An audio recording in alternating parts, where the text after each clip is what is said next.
Hey, this is Jay, singer-songwriter-composer from Music Microscope, and we're here today to talk about Post Malone and 21 Savage's Rockstar. Quick background, Post Malone himself is a rapper, producer, born from Syracuse, New York. I believe 22 years old right now. But he has a couple popular songs. Celebration is another song that you may have heard that is really popular. But this song, Rockstar, is what we're going to talk about since it's #1 at the top of the Billboard charts. So if you haven't tuned in before, what we talk about are 7 points. 1 is melody, 2, harmony, 3, lyrics, 4, form, 5, tempo, 6, dynamics, and 7, production. So let's get right into it. Number 1, the melody. With this track itself, the melody is pretty simple. It kind of has this descending repetitive melodic line that goes really slow through the chorus, but then through the verses it speeds up a little bit if you listen closely. That, I believe, is just to keep the song moving and progressing, because if it did the same thing throughout the entire track, the song would be boring, like super boring. I know I said before in Bodak Yellow that melodic elements aren't necessary for rap songs, but that doesn't mean they're not there. So Post Malone is a perfect example of somebody who uses a lot of melodic lines when it comes to rapping and saying things like that. I can't play it for you because of copyright laws, but if you go down below, there's a link below to the video that you can post while you're watching this video, so you can follow me along. The song starts with the chorus and moves on to the verse, and then moves into the bridge, and then goes back into the chorus, and then there's another verse, which 21 Savage comes in. So what I'm considering the bridge is the spot where it says, cocaine on the table, liquor pouring, don't give a damn.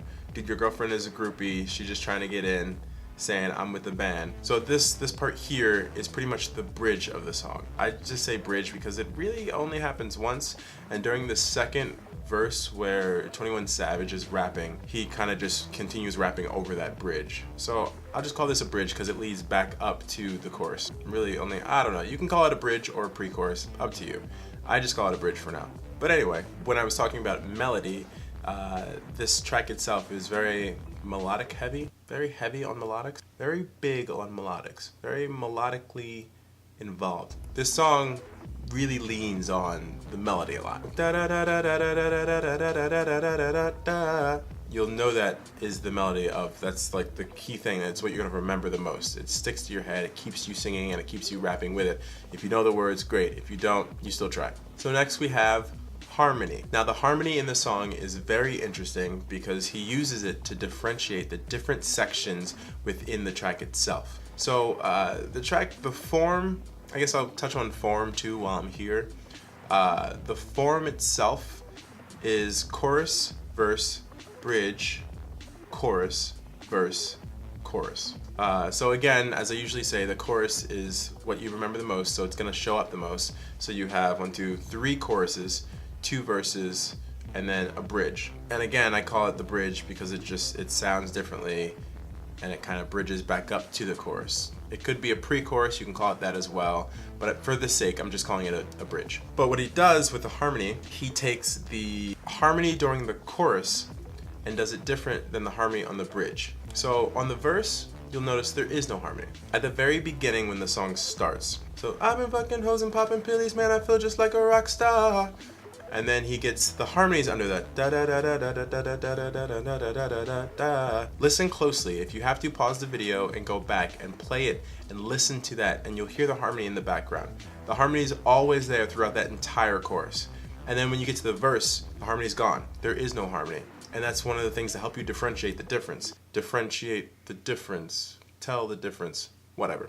Compare those two sections. So that's one of the indicators that's going to help you differentiate the difference, or I keep saying differentiate the difference. Those are going to be one of the indicators that are going to help you tell the difference between the chorus and the verse, or any section of any song. There's always something changing.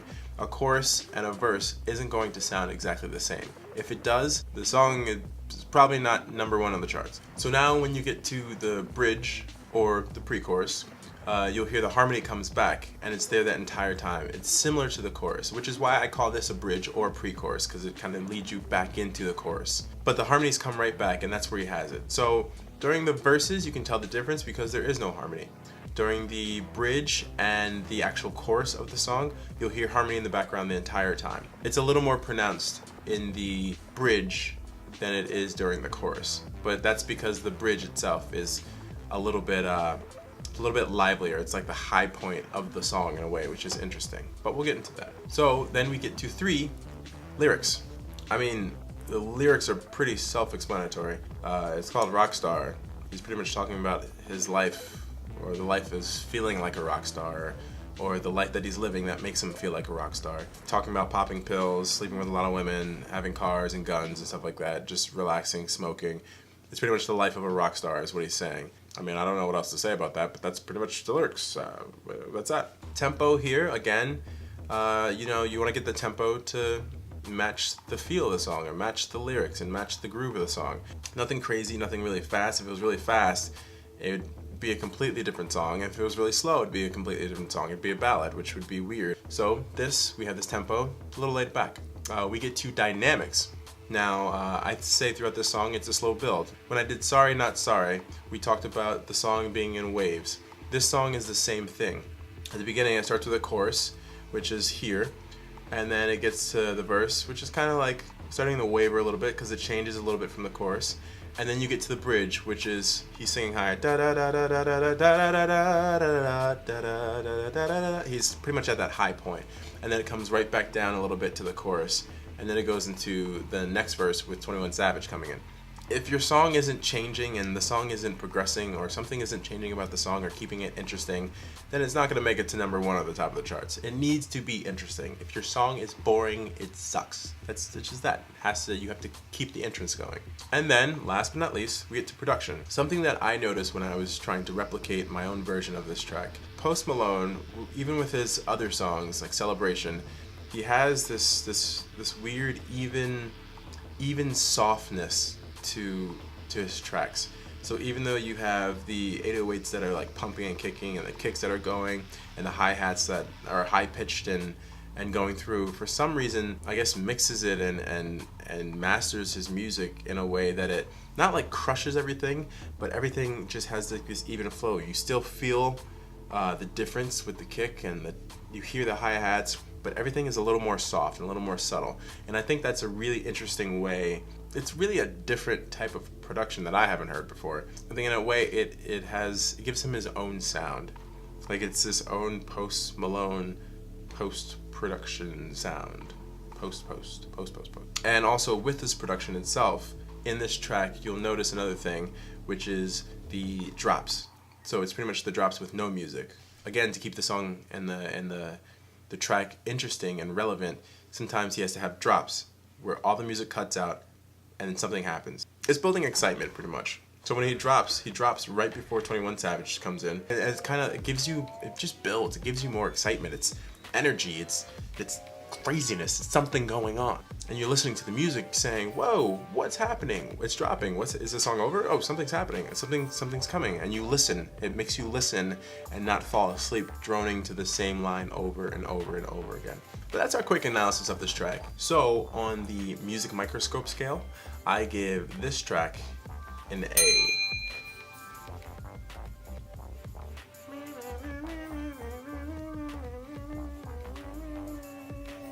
Why do I give it an A? Well, you know, it's catchy. I mean, it's chill. It doesn't really say much. I mean, he feels like a rock star. It's done well. And he's got some kind of like way of producing and writing, and I'm down with it. Hey, again, you can feel free to make your own version of this song using the same elements. So the elements we're going to focus on when replicating this track, one, is something that's melodically catchy. Look at the lyrics and the things that he says, and the gas, rasta, shatas. He's using is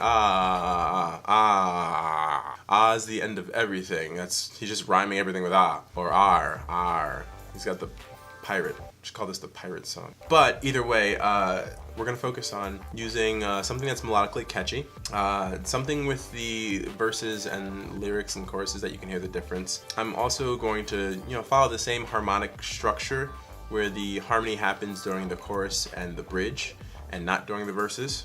The lyrics, I'm gonna pick a topic to talk about. And then the form, obviously I'm not doing a whole song, but I'm gonna do a segment of it. So I'll follow the same exact form. I'm gonna do everything pretty much the same exact way, follow the same exact layout, but make a brand new song. Let me know what you think. Listen for these key points that I talk about. Make sure you pinpoint these 7 points as well, and see if you can hear them in my music and also in Post Malone's song. So check it out.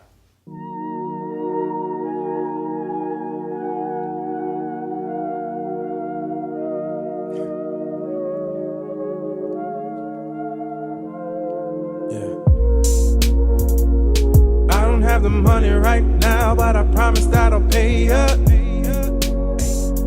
I just played a show and we killed it, but the venue pays in favors. We get one beer and a snack, man, I can't wait till I'm famous.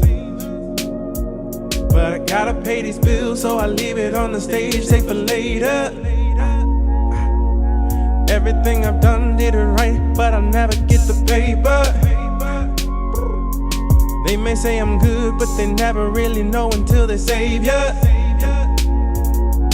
Practice every day just to play, and a fan called me the savior.